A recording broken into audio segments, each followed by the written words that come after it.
Got some Detroit Lions news for you folks today. We have signed a player.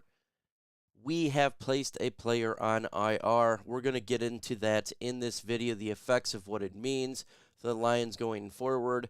And is the player going to come back from IR? Questions coming all around for this one for sure. So without further ado, let's get into it right now.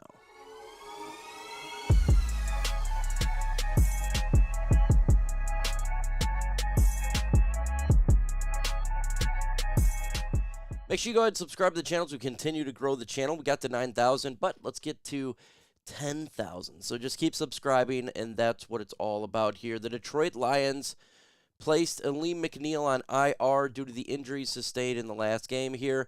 So it's a 4-game IR. Guess what? There's 5 games left in the season. It absolutely sucks that we lose Alim McNeill for a couple games here and that he was placed on IR. With that said, this is a 17-game season. This is what happens. There's going to be players that get injured, and it gives opportunities for other players to step up in his place. And he's probably been the most consistent player in this whole defense, Alim McNeill here. So it is a significant loss for the Detroit Lions. With that said, the Lions' defense is already struggling, so it can just struggle some more. We still rely on the offense, and that's the way it's going to be for the foreseeable future until the Lions legitimately get some help and make some changes here. That's just the way it's going to be. But rest up, Alim McNeill. We do need you for the playoffs. We do need you when we are facing against really good competition, and we're going to need that interior push that you bring to the Lions here. We'll see if they'll put in Broderick Martin or Isaiah Buggs, somebody else that's been inactive, Levi Nuzurike, for some time going forward. That'll pretty much say a lot about these players if they're not playing for sure. But the Detroit Lions made a signing here. Yes, in the replacement of losing Alim McNeill, they signed Tyson Alualu here, formerly of the Pittsburgh Steelers, primarily where he has done his NFL career is with the Pittsburgh Steelers. Now, when it comes to Tyson Alualu, this guy is 36 years old. We love our 36-year-old players, and he has a lot of stats that he has brought to his tenure here for him and now coming to the Detroit Lions.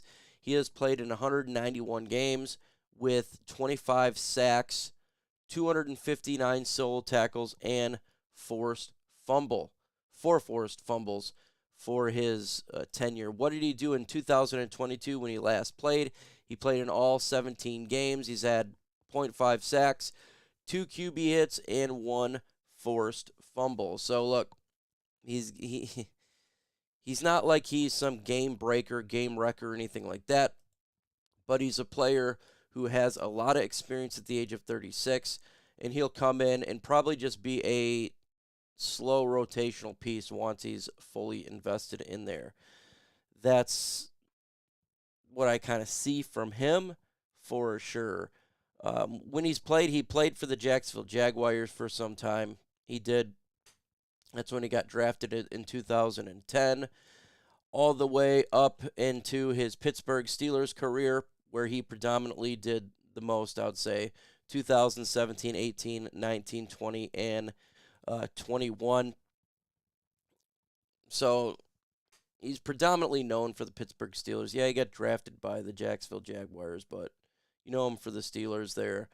He's had a decent career. It's not like he's some sort of scrub or anything like that. But he's not going to be the guy. He's not going to come in here and be, some instant havoc wreaking defensive tackle. That's not going to be the case here. It's not. And it really be interesting to see how many snaps he get. Like I'm starting to think maybe it's kind of same with the Bruce Irvin type of deal here, where you're just getting a certain amount of snaps and they're kind of rotation both defensive tackle spots at this point, because you don't have a guy like Alim McNeill who's just going to sit there and hold down majority of the snaps for a game. That's not going to be the case. He did get injured in 2021 with an ankle injury. He fractured his ankle. It is what it is right there for him. It sucks because you lose Alim and you bring in a guy who's 36 years old and you want him to come in here and contribute at a high level, but it seems unlikely. It does. It seems unlikely for him to come in at a big, significant level. What does it mean for the Detroit Lions kind of going forward when it comes to this? They're going to have to supplement the interior for the next 4 games until Alim comes back. And it doesn't bode well for the defensive tackles that we currently have on this roster whom are not getting playing time. Levi Onwuzurike, Isaiah Buggs, Broderick Martin. You'd think, okay, we lose Alim McNeill. All right, we're averaging 3 defensive tackles not playing in a game. Maybe one of these guys can step up. I don't know if that's going to be the case. I'd like to see Isaiah Buggs out there. I'd like to see him out there. Obviously, Broderick Martin out there.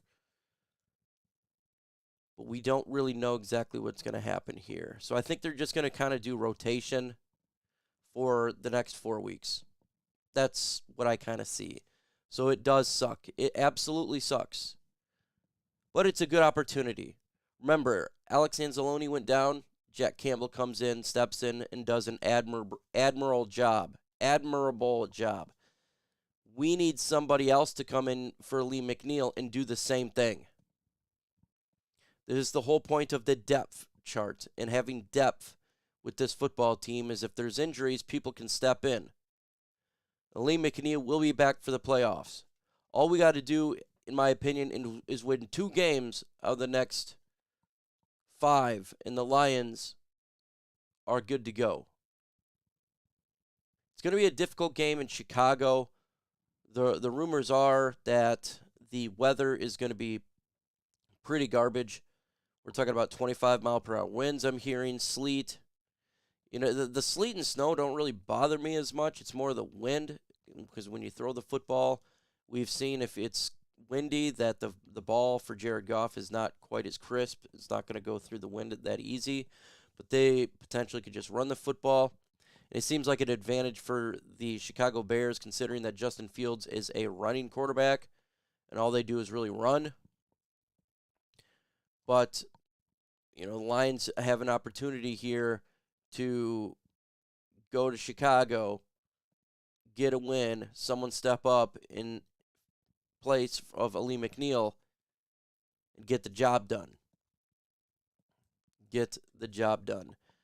But, look, like I said kind of in the intro, and this, I know it sounds bad, but it's true. The defense is already cheeks, so by losing Alim McNeill, it's still cheeks. It's not like we're getting a whole lot of massive pass rush anyways. So as long as these reserve guys can stop the run, you know, it's kind of same as usual. It is. So that's kind of the way that I see it. Because it's the offense that's got to win us these games the next couple weeks. Let's keep it 100. The offense has to play really good football, and if they mess up, you potentially lose a game because the defense is struggling mightily for multiple factors of lack of players, injuries, lack of impact players, bad scheme, and players not doing their job on the field. They're not beating their matchups. So the defense is struggling in a significant way.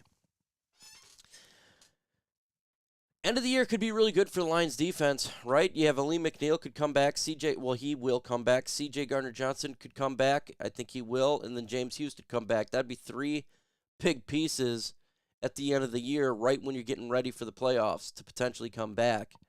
That would be significant. That would be significant for the Detroit Lions. So we'll see how it works out. Tired of injuries. I think you're all tired of injuries. It gets old. But that's part of the game, is injuries, and that's why Brad Holmes built depth on this team, but the depth's got to step up. They have to step up. Do your job. You don't have to be Alim McNeill. All you got to do is just hold it down for 4 games. Don't let the wheels fall off. This is an opportunity for young guys to make some plays. It really is. And that's the way you got to see it. Half empty glass there, or half full glass, whatever you want to do, whatever your thought process is. But just go out there, get wins. We'll worry about the injuries. We'll worry about the players when they get back, but just get wins. I don't care how you win. 2-0, 3-2, 41-40 at this point. Just get wins.